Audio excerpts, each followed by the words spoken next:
ఒక పచ్చని అడవిలో సింహరాజా అని పిలవబడే శక్తివంతమైన సింహం జీవించేది. దానికి బలమైన శరీరము, పదునైన గోళ్లు ఉండేవి. ఒకరోజు సింహరాజా ఆకలితో అలమటిస్తూ నెమ్మదిగా నడుస్తూ పోతుండేది. ఆ సమయంలో అడవి దూరంలో ఒక చిన్న బాలుడు పండ్లు వెతుకుతూ పరిగెత్తుతున్నాడు. సింహం ఆ బాలుడిని గమనించింది. ఈ బాలుడిని ఇప్పుడు తినాలా లేక వద్దా అని ఆలోచించింది. కాని ఆకలితో దాని కడుపు గగ్గోలు పెట్టింది. బాలుడు సింహాన్ని చూసి భయంతో వేడుకున్నాడు. అయ్యా సింహ మహారాజా, దయచేసి నన్ను విడిచిపెట్టండి.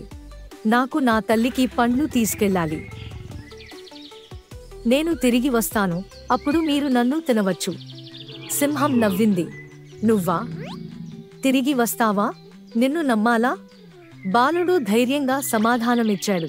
మీరు అడవికి రాజు, మీ మాటకు గౌరవం ఇస్తాను, అందుకే నా మాటను నిలబెట్టుకుంటాను. సింహం హృదయంలో కొంత కరుణ కలిగింది.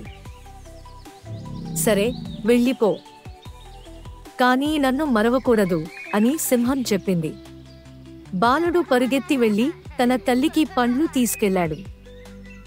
సింహరాజా ఒక చెట్టు క్రింద వాలి కొంతసేపు నిద్రపోయినా ఇంకా ఆకలి, తపన అలాగే ఉన్నాయి.